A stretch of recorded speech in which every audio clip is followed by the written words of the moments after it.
everyone, welcome to our channel The Store of Knowledge. We provide you the way of success. मैं प्रज्ञा, स्वागत है आप सभी का आपके अपने परिवार द स्टोर ऑफ नॉलेज में। यहाँ हम हिंदी की बात कर रहे थे। पहले जो लोग जुड़ रहे हैं हमसे वो क्लास को शेयर करते जाइए। गुड इवनिंग, नमस्कार। देखें, कोई भी सब्जेक्ट रहता है हमारा, कोई भी सब्जेक्ट A to Z, चाहे हम GS पढ़ें, चाहे हिंदी पढ़ रहे हो या इंग्लिश हो, मैथ्स हो, रीजनिंग हो, A to Z कोई भी सब्जेक्ट होता है, हर एग्ज़ाम में उसकी अपनी इम्पोर्टेंस होती है। आपको पता है जैसे लॉकडाउन की स्थिति चल रही है तो अभी कोचिंग क्लासेस जो भी हैं वो सभी बंद चल रही हैं, लेकिन एग्ज़ाम तो आएगा ही, हमें एग्ज़ाम में तो बैठना ही है। ऐसा तो है नहीं कि अगर लॉकडाउन के बाद में कोई भी एग्ज़ाम रहेगा कि आप उसमें अपीयर नहीं होना चाहेंगे। हर बच्चा चाहता है कि जल्दी से जल्दी जॉब लग जाए उसकी। तो उसके लिए हमारे चैनल के थ्रू आपको जो भी वीडियोस प्रोवाइड कराई जा रही हैं वो सारी आपके लिए हेल्पफुल हैं। तो आपसे रिक्वेस्ट है कि सारी वीडियोस देखें और बहुत हेल्पफुल रहेंगी वो आपके लिए। Good evening everyone. साथ ही समझ लीजिए, देखें जो भी कोचिंग इंस्टीट्यूट्स हैं वो हमारे वीडियोस, वो हमारा जो भी हमको प्रोवाइड मटेरियल कराते हैं उसी तरह से आपको सारा मटेरियल यहाँ पर प्रोवाइड कराया जा रहा है। अब घर पर ही रहकर भी अगर आप लोग नहीं पढ़ना चाहें तो उसके लिए कोई कुछ नहीं कर सकता है, ठीक है। सभी को भाई पढ़ना तो पड़ेगा ही अगर जॉब चाहिए तो अगर आपको घर पर ही ये सुविधा मिल रही है तो थोड़ा सा टाइम निकाल कर आ जाया करिए, क्लास को लिया करिए और पूरी क्लास पूरी तरह से लिया करिए, ठीक है। चलिए अब हम बात करते हैं अपनी आगे क्लास की। जो लोग जुड़ते जा रहे हैं वो क्लास को शेयर करते जाइए। Very good evening. चलिए देखें, हम बात कर रहे थे हिंदी की। हिंदी में हमने समास टॉपिक अपना स्टार्ट किया था। टॉपिक का क्या नाम था हमारा? समास।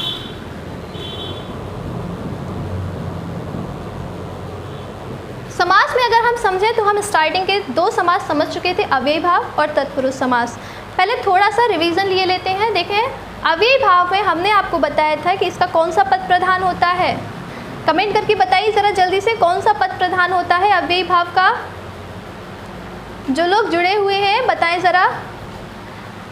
अव्ययी भाव समास का हमारा पहला पद प्रधान होता है, ठीक है, बिल्कुल सही बात है। पहला पद हमारा इसमें अव्यय रहता है, मतलब जहाँ पर हमको ये नज़र आता है कि ऐसा शब्द जिसका लिंग, वचन, काल, कारक आदि से कोई फ़र्क नहीं पड़ता, कोई अंतर नहीं आता, तो वहाँ हमारा अव्ययी भाव समास होता है। इसके हमने एग्जाम्पल समझे थे, जैसे प्रतिदिन है, यथाशक्ति है, और भी जो एग्जाम्पल रहते हैं शक्ति के अनुसार, मतलब बेकाम, काम के बिना। तो इस तरह के जो भी एग्जाम्पल थे वो हमारे अव्ययी भाव के थे।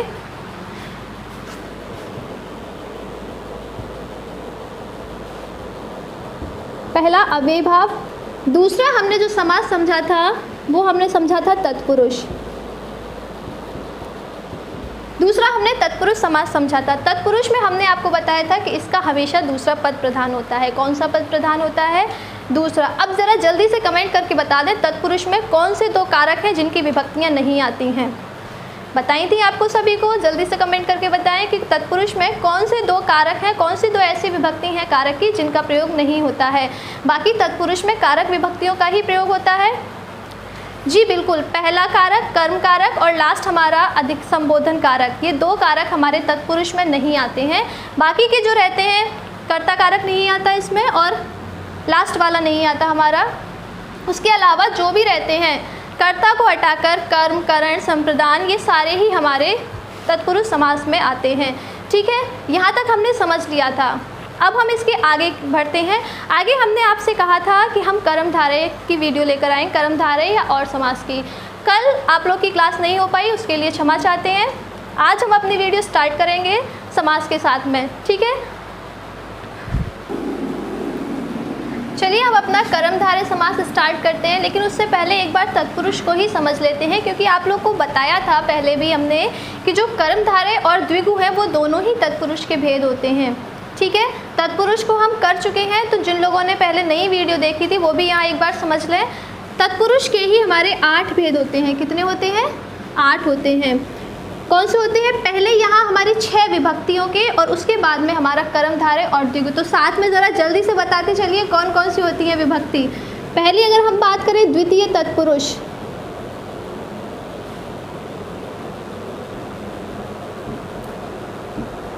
द्वितीय तत्पुरुष इसको हम कौन सा बोलते हैं? कर्म तत्पुरुष, ठीक है।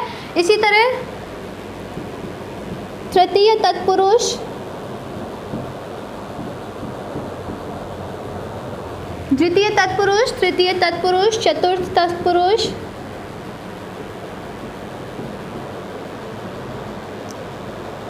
जल्दी से कमेंट करके आप लोग बताते जाइए कौन कौन से होते हैं।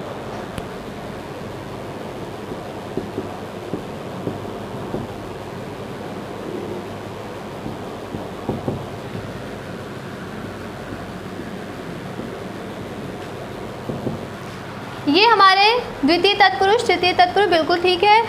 चतुर्थ, पंचम और षष्ठी और सप्तमी तत्पुरुष होते हैं। अगर इनकी हम बात करें कारक चिन्हों में, तो कारक में ये होता है कर्म कारक, फिर आता है हमारा करण, संप्रदान, अपादान, संबंध और अधिकरण, ये हमारे कारक रहते हैं। अगर हम इनके विभक्ति चिन्हों की बात करें, जब विभक्ति चिन्ह देखते हैं तो पहला हमारा है कर्म, जिसकी विभक्ति चिन्ह होती है को, ठीक। तृतीय हमारा आता है करण, तृतीय हमारा आता है करण, जिसके होता है से, जहाँ पर ये द्वारा के लिए आता है।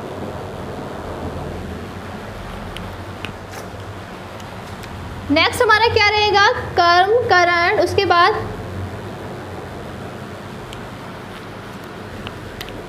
संप्रदान, जहाँ ये हमारा के लिए विभक्ति इसमें प्रयोग की जाती है। इसके सभी के हम एग्जाम्पल अपनी लास्ट वीडियो में समझ चुके हैं, ठीक है। हमने कर्म को भी समझ लिया था, कर्म के एग्जाम्पल देखे थे, करण के भी हमने देख लिए थे, संप्रदान के लिए भी देखे थे। अब हम बात करें अपादान की। यहाँ पर से विभक्ति का प्रयोग किया जाता है, लेकिन कब, यहाँ अलग होने के लिए। नेक्स्ट आता है हमारा संबंध।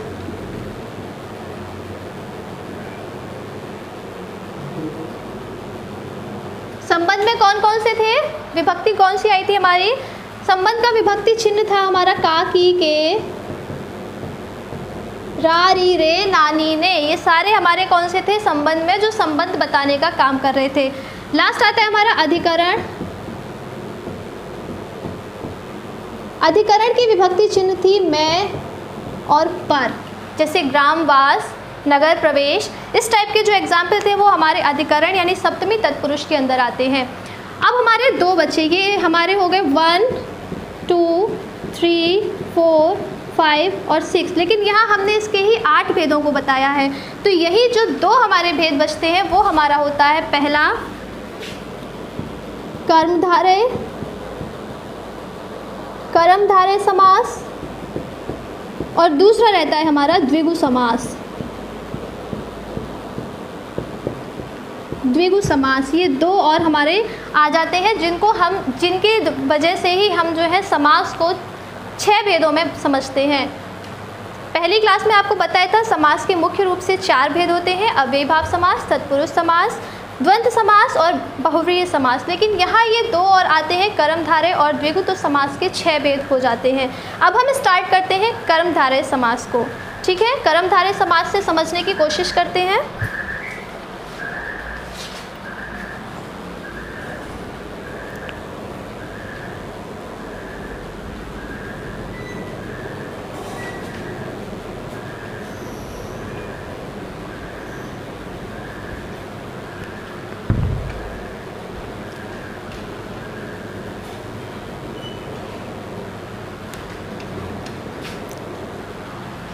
देखिए कर्मधारय समास क्या होता है, जिस समास का पहला पद विशेषण या विशेष्य हो, या फिर दूसरा पद विशेषण या विशेष्य हो, मतलब दोनों पदों में से कोई एक पद विशेषण होना चाहिए और दूसरा पद विशेष्य होना चाहिए। अब विशेषण और विशेष्य क्या होता है,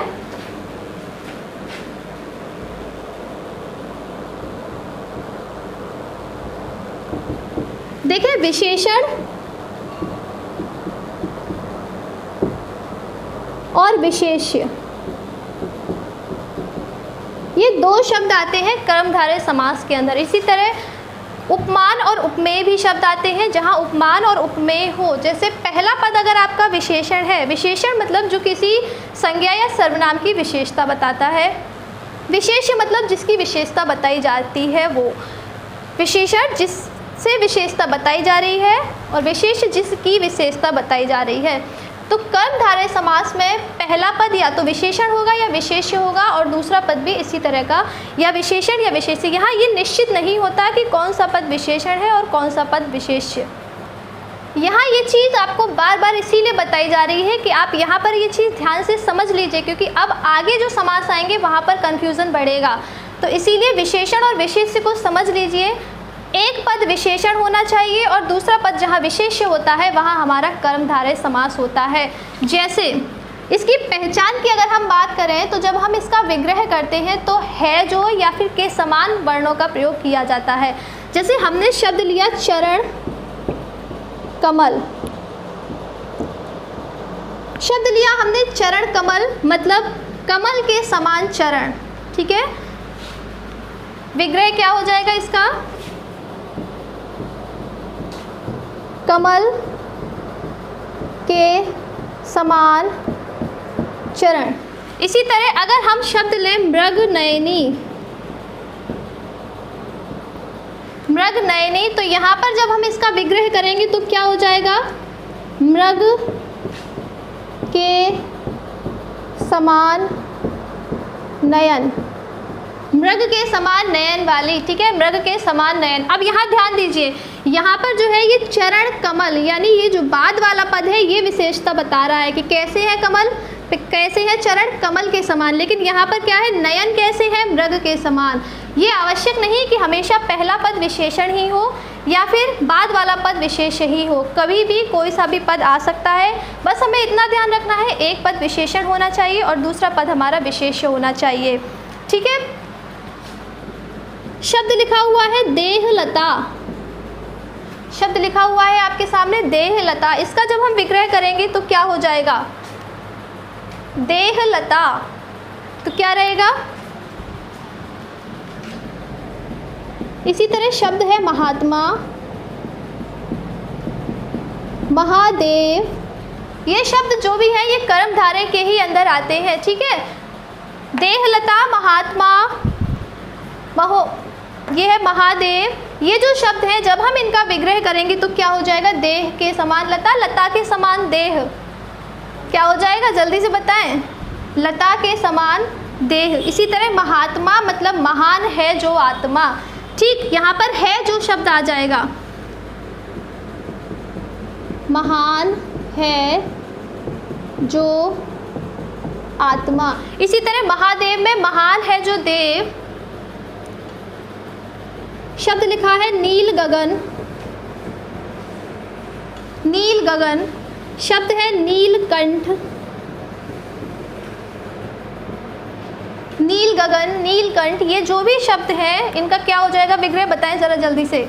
नील गगन, नीलकंठ। यहाँ जो नीलकंठ शब्द है ये कई बार हम बहुव्रीहि समास में भी लेते हैं, ठीक है। तो वो सारी डिटेल्स आपको आगे बताई जाएंगी वीडियो में। पहले यहाँ पर ज़रा इसका बता दीजिए, नील गगन और नीलकंठ में क्या हो जाएगा? बताएं ज़रा जल्दी से। चलिए ठीक है। अच्छा, कमल नयन में क्या होगा? कमल नयन क्या हो जाएगा? ओके,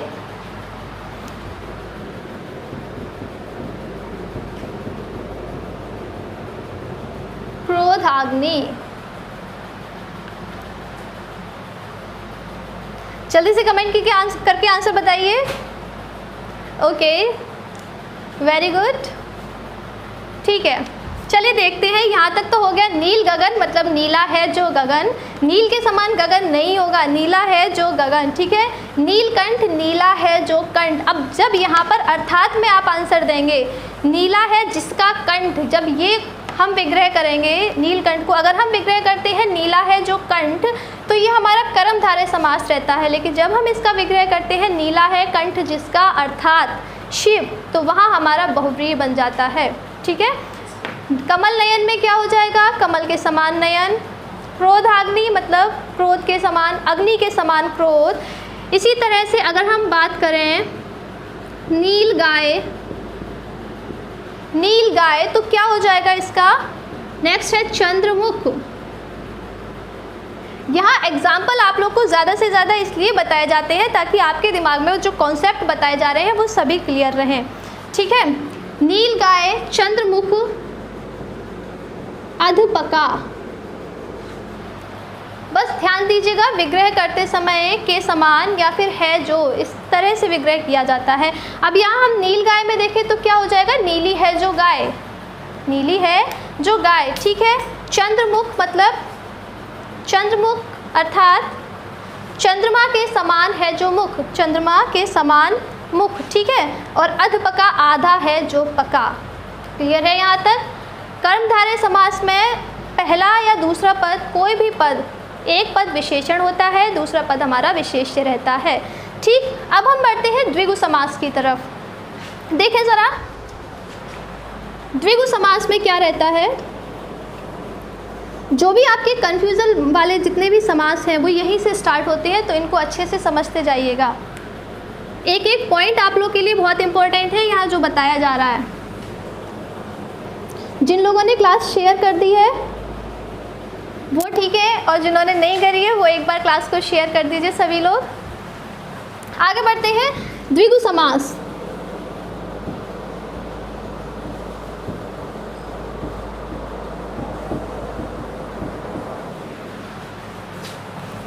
द्विगु समास में क्या रहता है। Very good evening, welcome to the class. देखें, द्विगु समास में क्या होता है, हमने आपको ये बताया भी था जब स्टार्टिंग में फर्स्ट क्लास ली थी उसी में ही, कि ग से गणना, इस समास का पहला पद गणनावाचक होता है, ठीक है। द्विगु समास की पहचान अगर हम बात करें तो सिर्फ यहीं से ध्यान रखिएगा, पहला पद, यहाँ हमें कंफर्म होता है कि सिर्फ पहला पद ही हमारा गणनावाचक होगा। कर्मधारय में क्या था, विशेषण और विशेष्य किसी भी पद में हो सकता है पहला पद विशेषण हो सकता है बाद वाला विशेषण हो, लेकिन यहाँ ये क्लियर होता है कि पहला पद गणनावाचक होगा।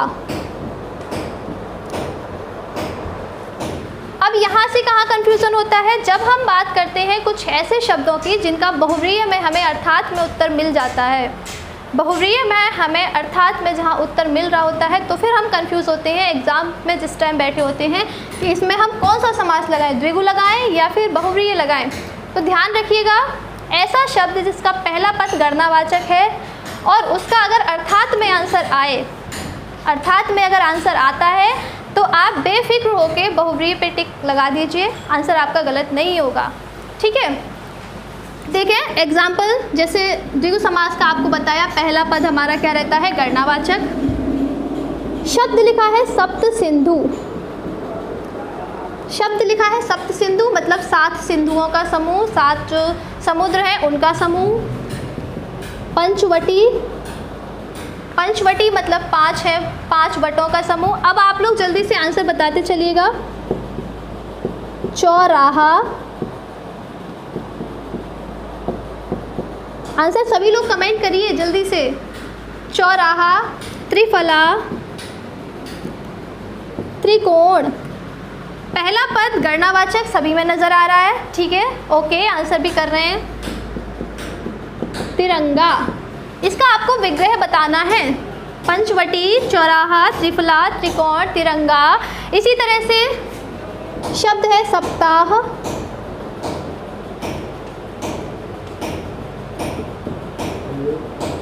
दोपहर, सप्ताह, दोपहर,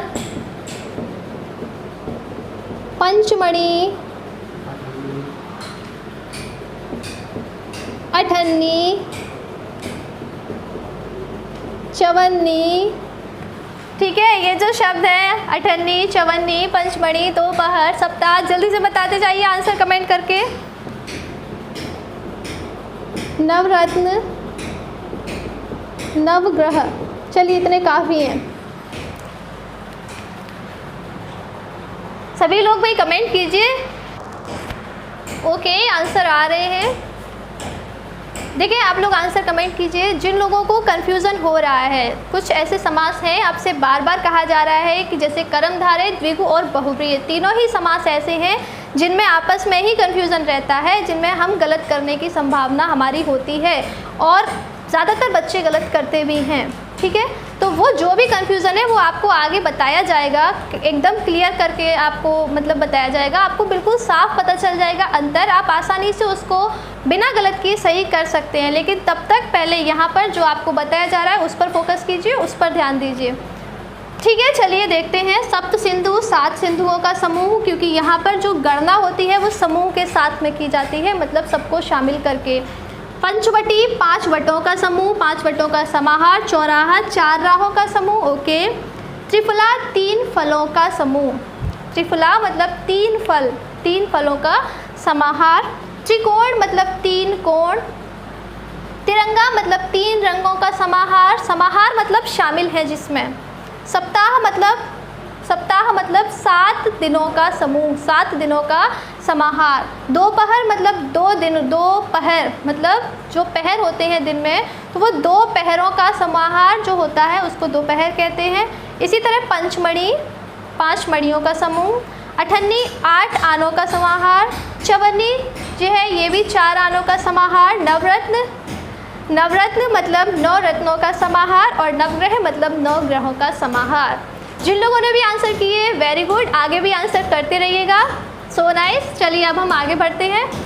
फिर से एक बार समझ लीजिए द्विगु और कर्मधारय का जो डिफरेंस है वो यहाँ पे पहले थोड़ा सा समझ लीजिए। द्विगु का हमारा पहला पद गणनावाचक रहता है और कर्मधारय का हमारा कोई भी पद विशेषण या विशेष्य हो सकता है, ठीक है। चलिए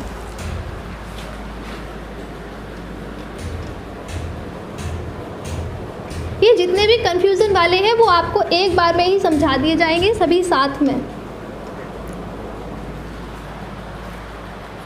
अब हम बात करते हैं द्वंद्व समास की। तीसरा जो मेन समास आता है हमारा, तीसरा जो मेन समास आता है हमारा वो आता है द्वंद्व समास।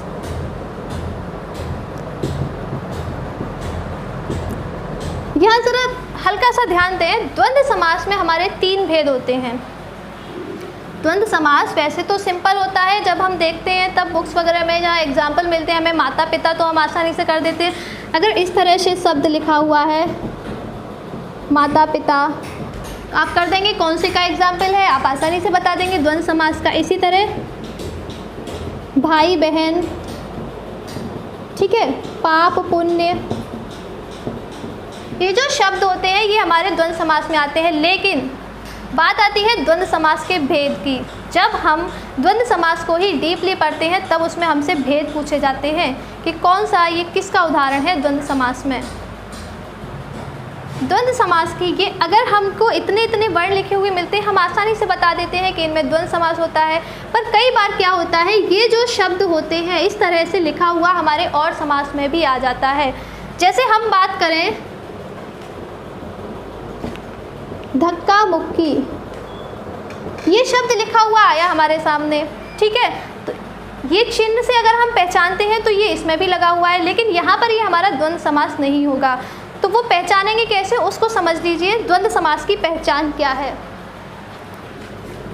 द्वंद्व समास में हमारे दोनों ही पद प्रधान होते हैं, ठीक है। यहाँ पर हमारे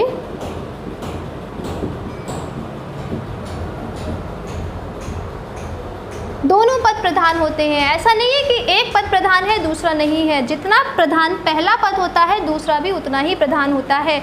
जैसे अभी आपके सामने लिखा हुआ था माता पिता, तो जितना माता की प्रधानता है उतना ही पिता की प्रधानता है, ठीक। द्वंद्व समास के जब हम भेद पढ़ते हैं तो हमारे 3 भेद होते हैं। 3 भेद कौन से, पहला होता है हमारा इतरेतर द्वंद्व,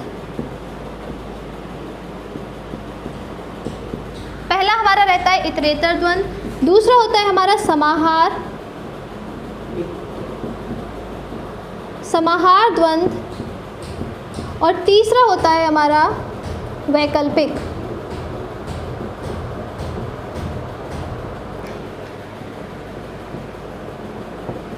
ध्यान दें जरा, इतरेतर द्वंद्व में क्या होता है, समाहार द्वंद्व में क्या होता है, और वैकल्पिक द्वंद्व में। अगर आपसे द्वंद्व तक पूछा जाए तो हो जाएगा, लेकिन अगर आपको द्वंद्व समास में भी ऑप्शन दे दे तब आप कैसे करेंगे। अब जो क्वेश्चन बनते हैं पैटर्न जो आया है वो क्वेश्चन अब यहाँ तक सभी को पता है, एग्जामिनर जानता है कि कंपटीशन यहाँ द्वंद्व समास पूछने में नहीं है। बच्चे को इतना तो सभी को पता होता है, कंपटीशन आता है इनमें, क्योंकि ये चीज़ें बहुत ही कम लोग सीख कर जाते हैं। तो देखें इतरेतर द्वंद्व में क्या होता है, यहाँ पर और या तथा शब्द छिपा हुआ होता है, और या फिर तथा शब्द छिपा हुआ होता है। जैसे हमने लिखा भाई बहन, भाई बहन, माता पिता, तो ये जो शब्द हैं इनमें हमारा भाई और बहन जब विग्रह करते हैं तो क्या होता है, भाई और बहन, माता और पिता। इसी तरह राम लक्ष्मण, राम लक्ष्मण में क्या हो जाएगा, राम और लक्ष्मण। ठीक है, तो ये वाले जो शब्द होते हैं वो हमारे और या फिर तथा लग के बोले जाते हैं। देश विदेश हुआ, जैसे देश और विदेश, या फिर देश तथा विदेश। इसी तरह नदी नाले, तो नदी और नाले। समाहार द्वंद्व में क्या होता है, इसमें जो भी शब्द लिखा हुआ होता है उसमें पूरा ही समाहार किया जाता है। समाहार नाम से ही पता है, पूरे का समाहार होता है। जो पद लिखे हुए होते हैं उसके अलावा,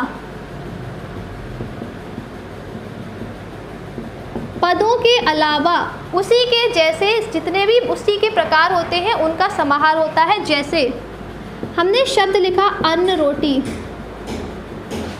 शब्द लिखा हमने अन्न रोटी, हमने लिखा दाल रोटी, अन्न जल लिखी है, अन्न जल, इसी तरह दाल रोटी।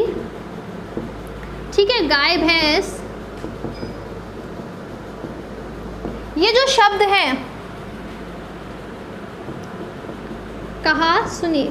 देखें ज़रा इतने, अगर हम अन्न जल की बात करें, आपके सामने पद लिखा हुआ है अन्न जल, तो यहाँ अगर हम देखते हैं तो अन्न और जल होता है, लेकिन यहाँ जब समाहार की बात आ रही है तो यहाँ अन्न और जल नहीं आएगा।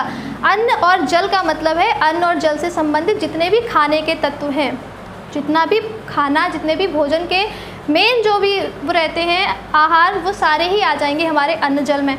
इसी तरह दाल रोटी, नॉर्मल बोलते हैं भैया क्या बताएं, बस दाल रोटी चल रही है, तो सिर्फ वहाँ दाल रोटी नहीं खा रहे होते हैं, उसके साथ में सब्जी भी खा रहे होते हैं, दूध भी पी रहे होते हैं, चाय भी पी रहे होते हैं, है ना। ऐसा तो है नहीं बस दाल रोटी खा रहे हैं, पानी भी नहीं पी रहे हम तो। ठीक, तो दाल रोटी में खाने से जो हम मतलब ज़रूरी रहता है खाने की चीज़ें, वो सारी हमारी दाल रोटी में आ जाती हैं। गाय भैंस से मतलब सिर्फ गाय भैंस नहीं होगा, गाय भैंस से मतलब सारे मवेशियों को इसमें शामिल कर लिया गया। ठीक है, उनके इतने गाय भैंस हैं, तो हो सकता है भाई गाय ज़्यादा हो सकता है भैंस ज़्यादा हो, ठीक, या फिर छोटी छोटी जो बकरी घूमती हैं वो भी हो सकती हैं, है ना। इसी तरह कहा सुनी, कहा सुनी मतलब झगड़ा, तो यहाँ बस उनसे हल्की सी कहा सुनी हो गई थी, तो ये तो नहीं है कि उन्होंने कहा और उन्होंने सुन लिया बस चले गए, उन्होंने भी कुछ ना कुछ सुनाया ही होगा। तो यहाँ सिर्फ कहा सुनी नहीं, कहा सुनी का मतलब कहने सुनने से रिलेटेड जितने भी विवाद होते हैं, पूरी तरह से झगड़ा जो होता है वो आ जाता है कहा सुनी में। तो ये हमारा समाहार द्वंद्व बन जाता है। अब हम बात करें वैकल्पिक द्वंद्व की, तो वैकल्पिक द्वंद्व में हमारा या शब्द आता है। कौन सा शब्द आता है, या शब्द आता है। ठीक है, जैसे ऊंचा नीचा। अब देखें या तो यहाँ या आपको मिलेगा या फिर अथवा। इंग्लिश में जिसे हम और बोलते हैं, हिंदी वाला जो और है वो हमारा यहाँ रहता है। हिंदी वाला और मत समझिएगा वैकल्पिक में, ठीक है। हिंदी वाला जो और है वो हमारा आता है इतरेतर द्वंद्व में। इसे तो इंग्लिश में तो इसे एंड बोलते हैं, लेकिन यहाँ जो और आता है ऑप्शनल वाला या फिर अथवा, ये हमारा आता है वैकल्पिक द्वंद्व में। ऊंचा या नीचा, ऊंचा और नीचा नहीं। जब हम इसका वैकल्पिक द्वंद्व में हमसे विग्रह अगर करवाए कि ऊंचा नीचा का वैकल्पिक द्वंद्व में विग्रह क्या होगा, तो आपको अगर पता होगा द्वंद्व के ही भेद तब तो आप कर लेंगे, और अगर नहीं पता होगा तो आप कर देंगे जो हम पढ़ते हैं नॉर्मल, ऊंचा या नीचा, ऊंचा और नीचा। ठीक है, तो ऊंचा या नीचा होगा। इसी तरह भला बुरा, तो क्या हो जाएगा इसका, आप ही लोग बताएं ज़रा जल्दी से। भला बुरा। इसी तरह पाप और पुण्य, जल्दी से बताते चलिए। पाप पुण्य, थोड़ा या बहुत, थोड़ा बहुत, या नहीं बोला आपने, ठीक है। ऊंचा नीचा, भला बुरा, पाप पुण्य, थोड़ा बहुत। इसी तरह भूखा प्यासा, भूखा प्यासा। बताइए ज़रा जल्दी से। ओके ठीक है भाई, समझ में आ गए। यहाँ और नहीं लगाना है, यहाँ हमें क्या लगाना है, या फिर अथवा। ठीक है, शेयर भी कर दीजिए भाई क्लास को सभी लोग एक बार फिर से। ऊंचा या नीचा, भला या बुरा, पाप या पुण्य, थोड़ा या बहुत या फिर थोड़ा अथवा बहुत, भूखा या प्यासा या फिर भूखा अथवा प्यासा। ठीक है, क्लियर है यहाँ तक सभी को। द्वंद्व के ही ये 3 भेद होते हैं। अब अगर आपके सामने इनमें से कुछ भी लिखा हुआ आ जाएगा, आप पहचान लेंगे कि ये द्वंद्व समास का ही होता है। ध्यान दीजिएगा फिर से, द्वंद्व समास के दोनों पद प्रधान होते हैं। इनमें कोई सा भी आप एग्जाम्पल देख सकते हैं, दाल रोटी ही है लेकिन इसमें भी दोनों ही पद प्रधान हैं। ठीक है, यहाँ देखें राम लक्ष्मण, थोड़ा बहुत, दोनों ही पदों की यहाँ प्रधानता रहती है, वहाँ हमारा द्वंद्व समास होता है। ठीक, अब चलते हैं हम बहुव्रीहि की तरफ।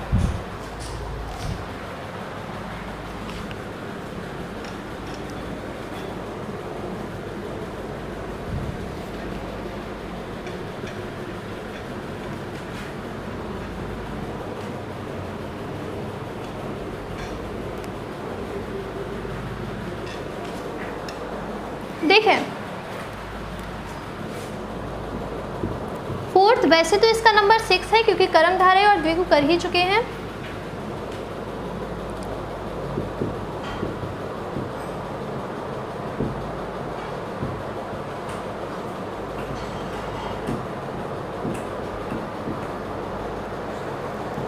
देखिए बहुव्रीहि समास, अब तक हमने बात की जिसका पहला पद प्रधान था, फिर हमने बात की जिसका दूसरा पद प्रधान था, फिर हमने बात की पद विशेषण और विशेष्य था, उसके बाद में पहला पद हमारा गणनावाचक था। अभी हमने बात की द्वंद्व में जहाँ दोनों पद प्रधान थे। अब हमारा आता है बहुव्रीहि, इसमें हमारा कोई भी पद प्रधान नहीं होता। ध्यान दीजिएगा, फिर से सुन लीजिए। कर्मधारय और बहुव्रीहि में कर्मधारय का पहला पद या दूसरा पद हमेशा विशेषण या विशेष्य होता है, लेकिन बहुव्रीहि समास का कोई भी पद ऐसा कुछ नहीं होता है। वहाँ पर हमारा दोनों पद प्रधान नहीं होते, दोनों के अलावा जो अन्य तीसरा पद निकल कर आता है वहाँ हमारा बहुव्रीहि समास होता है।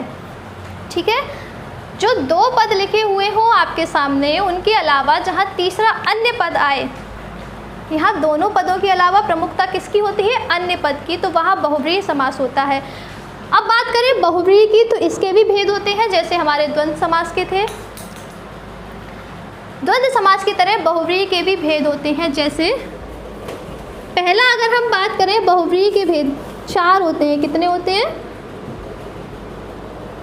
4। देखें, पहला रहता है हमारा समानाधिकरण।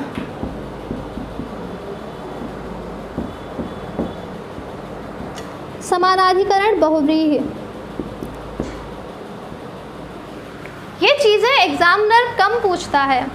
अभी द्वंद्व तक तो ठीक था, लेकिन ये चीज़ें अभी तक कम पूछी हैं, आगे पता नहीं, क्योंकि कंपटीशन जो आपका है वो दिन पर दिन बढ़ता जा रहा है। ऐसा नहीं है कि बच्चे कम हो रहे हैं, अपीयर बहुत से होते हैं, लेकिन जो रह जाते हैं सिलेक्शन में उनका शायद रीज़न यही रहता है कि वो पूरी तरह से जो भी चैप्टर होता है उसको नहीं पढ़ पाते। तो यहाँ ध्यान दीजिएगा, बहुव्रीहि के ही अंदर होते हैं हमारे। पहला रहता है समानाधिकरण बहुव्रीहि, दूसरा होता है हमारा व्यधिकरण बहुव्रीहि,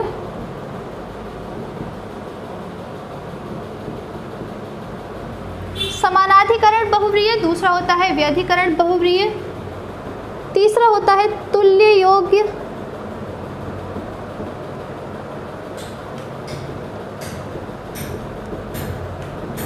तुल्य योग्य बहुव्रीहि। कौन सा? तुल्य योग्य बहुव्रीहि। और लास्ट रहता है हमारा व्यतिहार।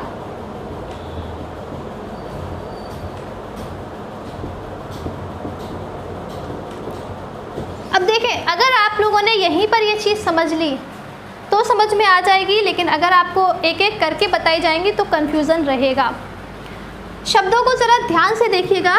पहला आपके सामने लिखा है समानाधिकरण बहुव्रीहि, समानाधिकरण बहुव्रीहि।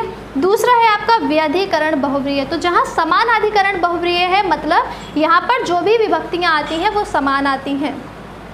एक ही विभक्ति, जो भी विभक्ति रहेगी वो समान विभक्तियों वाले जो होते हैं। अब यहाँ आपको एग्ज़ाम में आपको 4-5 ऑप्शन नहीं देगा वो, लेकिन यहाँ सिर्फ समझने की चीज़ है ये। व्यधिकरण में क्या रहता है, यहाँ पर अलग अलग जो है वो विभक्तियाँ आती हैं, अलग अलग विभक्तियों का प्रयोग होता है। तुल्य योगी में क्या होता है, ये हमारा सहबोधक होता है। जैसे सहबोधक, पहले इन्हीं दोनों को समझिए। सहबोधक मतलब शामिल होता है, जैसे शब्द लिखा है सबल, सबल मतलब बल सहित। इसी तरह अगर हम और एग्जाम्पल देखें, सहास,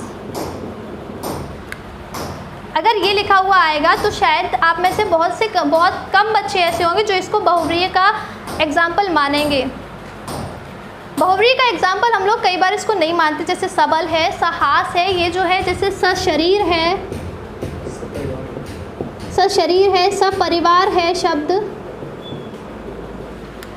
स के मतलब सहबोधक शामिल होते हैं इसमें, सबल मतलब बल सहित, सहास मतलब हास के साथ, हंसी के साथ, सशरीर मतलब शरीर के साथ, और सपरिवार मतलब परिवार के साथ। ठीक है, तो ये हमारा तुल्य योगी बहुव्रीहि का रहता है।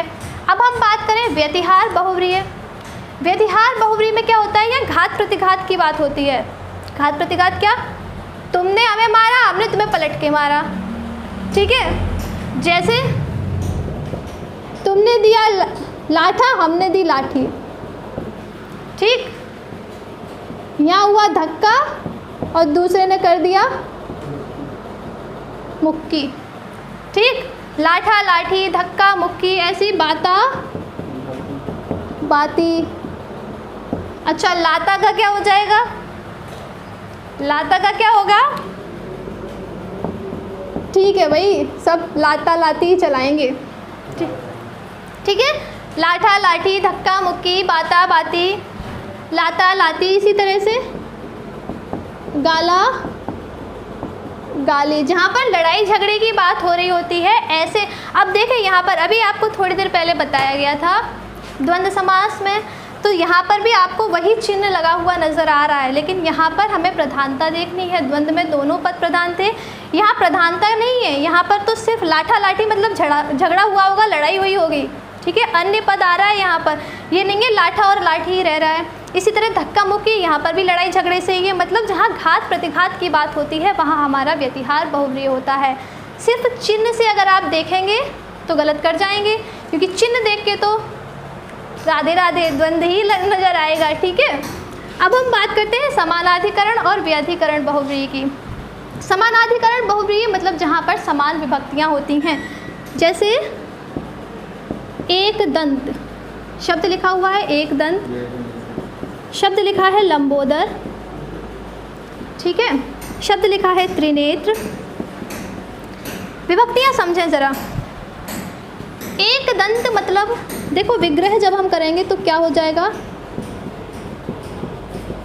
एक है दंत जिसका,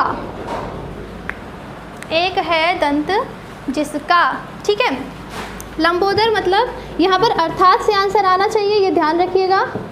एक है दंत जिसका अर्थात गणेश। लंबोदर मतलब लंबा है उदर जिसका, लंबा है उदर जिसका। यहाँ देखिए फिर से का या का की के एक समान विभक्तियाँ। अब एग्जाम में आपको इतने सारा नहीं देगा, या तो वो आपको देगा निम्न में से कौन सा समानाधिकरण बहुव्रीहि का उदाहरण नहीं है। ठीक है, और ऑप्शन आपको ऐसे दे देगा दूसरा, जैसे एक दंत, लंबोदर, त्रिनेत्र, या इसके अलावा कोई और, जैसे हमने लिखा शूलपाणी। देखें ज़रा, अभी 1 मिनट के लिए इसको भूल जाइए, 1 मिनट के लिए जो आपको यहाँ पर चीज़ बताइए इसको भूल जाइए। इधर देखिए, अगर ऑप्शन आपके सामने, वैसे तो यहाँ से कम ही क्वेश्चन बनता है, लेकिन फिर भी कैसे क्वेश्चन बनता है वो देखें। आपके सामने ये 4 ऑप्शन है, ऑप्शन ए, बी, सी और डी, और आपसे पूछा जाता है कि निम्न में से समानाधिकरण बहुव्रीहि का उदाहरण कौन सा नहीं है। ठीक है, क्वेश्चन है निम्न में से समानाधिकरण बहुव्रीहि का उदाहरण कौन सा नहीं है, तो क्या होगा? अगर पढ़ा होगा तब तो पता है भाई समानाधिकरण क्या होता है, अगर नहीं पढ़ा है तो हमें क्या पता भाई क्या है समानाधिकरण, अब ये कौन सी बीमारी है, हमें तो बहुव्रीहि पता है बस, है ना। देखिए समानाधिकरण मतलब समान विभक्ति। अब आप जब उसका विग्रह करेंगे, एक दंत का आप करेंगे तो एक है दंत जिसका अर्थात गणेश, लंबोदर लंबा है उदर जिसका अर्थात गणेश, तीन है नेत्र जिसके, यहाँ पर भी के शब्द आएगा, का की के, एक ही समान विभक्तियाँ आ रही हैं। और शूल पाणी मतलब शूल को धारण करता है जो, शूल है पाणी में, जिसके पाणी में शूल है तो वो क्या हो जाएगा, शंकर, भगवान शंकर हो जाएंगे। तो मतलब जहाँ पर विभक्तियों का भेद हो जाए, विभक्ति अलग होती है तो वो हमारी व्याधिकरण होती है। ठीक है, यहाँ हमारा ये ऑप्शन हो जाएगा गलत, ये ऑप्शन हो जाएगा गलत। यहाँ कौन से रह जाएंगे, ये तीन, क्योंकि क्वेश्चन क्या था कि निम्न में से कौन सा समानाधिकरण बहुव्रीहि का उदाहरण नहीं है। ठीक है, अब आ जाते हैं यही, त्रिनेत्र मतलब तीन है नेत्र जिसके अर्थात शिव। अब यहाँ पर क्या कन्फ्यूजन है, देखो त्रिनेत्र है तो कुछ लोग कहेंगे मैम इसमें तो कर्मधारय भी हो जाएगा, इसमें द्विगु भी हो जाएगा, कर्मधारय नहीं इसमें द्विगु हो जाएगा, क्योंकि आपने बताया था कि पहला पद गणनावाचक होता है, यहाँ पर तो त्रि शब्द है तो गणनावाचक है।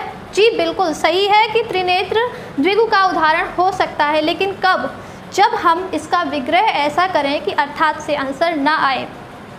कोई भी शब्द जब हम विग्रह करते हैं और अर्थात से अगर आंसर नहीं आता है, तब हम, अगर ऑप्शन में दिया हुआ है द्विगु और बहुव्रीहि दोनों, तो वहाँ पर हम किसको टिक करेंगे, द्विगु को टिक करेंगे, क्योंकि वहाँ हमें अर्थात से आंसर नहीं मिल रहा।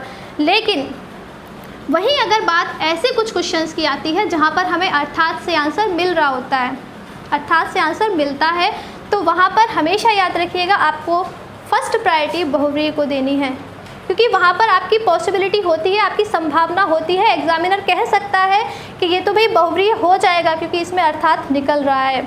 ठीक है, जहाँ अर्थात नहीं आ रहा हो या अर्थात में कोई प्रॉब्लम हो तो वहाँ आप द्विगु लगाइए, लेकिन जब आपको क्लियर है उसका अर्थात तो वहाँ पर आप बहुव्रीहि ही टिक करेंगे। ओके, अब व्याधिकरण बहुव्रीहि की जब हम बात करते हैं तो यहाँ हमारी विभक्तियाँ जो हैं वो अलग अलग आती हैं। अलग अलग विभक्तियाँ मतलब देखो ये दोनों ही जो होते हैं वो रहते सेम है लगभग, इनमें कोई बहुत ज़्यादा अंतर नहीं होता है। मेन जो हमें समझाना था मोटिव हमारा वो ये था तुल्य योग बहुव्रीहि और व्यतिहार बहुव्रीहि। ये तो हम नॉर्मल कर लेते हैं क्योंकि इसमें वही रहता है, चंद्रशेखर मतलब चंद्र है शिखर पर जिसके, शूल पाणी शूल है पाणी में जिसके, चक्रधर चक्र को धारण करने वाला अर्थात श्री कृष्ण। तो इस टाइप के जो भी रहते हैं ये हमारे इन दोनों के ही एग्जाम्पल रहते हैं। चलिए देख लीजिए, इसमें भी जैसे एक हमने लिखा चक्रधर,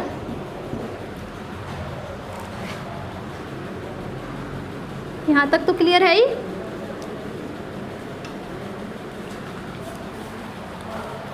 देखें शब्द लिखा हुआ है आपके सामने चक्रधर, ठीक है। जब हम इसका विग्रह करेंगे तो क्या हो जाएगा, चक्र को धारण करने वाला, चक्र को धारण करने वाला। लेकिन अगर हम यहीं लिखें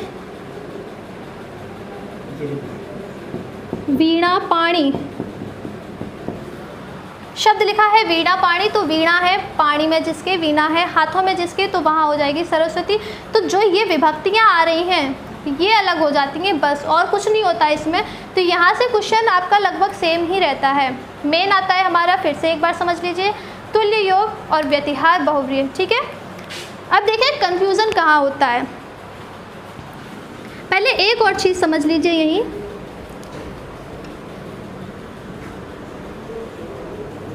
उसके बाद आपका कंफ्यूजन क्लियर करते हैं।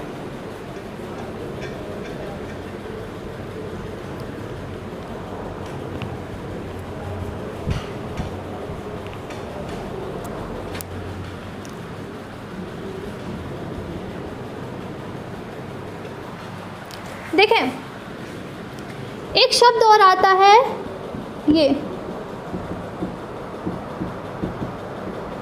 जिसको हम क्या बोलते हैं, क्या बोलते हैं इसको, नंगे समास, ठीक है।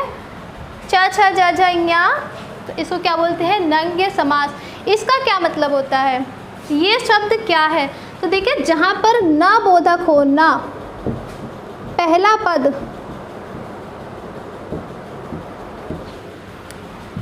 पहला पद जिसका ना मतलब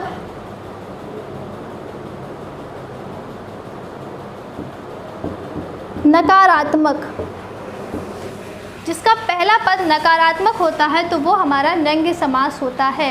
इसकी पहचान में जो शब्द आते हैं वो कौन से आते हैं, जैसे अन शब्द लिखा हुआ है, ठीक है, अन शब्द लिखा है, न शब्द लिखा है, ना शब्द लिखा है, गैर है। ये जो शब्द होते हैं ये हमारे नकारात्मक शब्द होते हैं। आ और होता है सी में, ठीक है। पहला पद नकारात्मक होता है तो वहाँ पर हमारा नंगे समास होता है, जैसे अन, न, ना, गैर। ये शब्द आपको जहाँ भी नज़र आए, जैसे शब्द लिखा हुआ है गैर वाजिब। गैर वाजिब मतलब वाजिब नहीं है जो, ठीक है, तो यहाँ पर कौन सा समास हो जाएगा, नंगे समास। इसी तरह से अगर हम शब्द लें अनावश्यक, ठीक है, अनावश्यक मतलब जो आवश्यक नहीं। इसी तरह अधर्म मतलब ना धर्म, जो धर्म नहीं है। तो ये जो रहते हैं ये हमारे नंगे समास होते हैं, ठीक है। चलिए, ये तो रहा हमारा समास की यहाँ तक की बात। चलिए, ये रही हमारे यहाँ तक नंगे समास की बात। अब इसके आगे हमने बात करी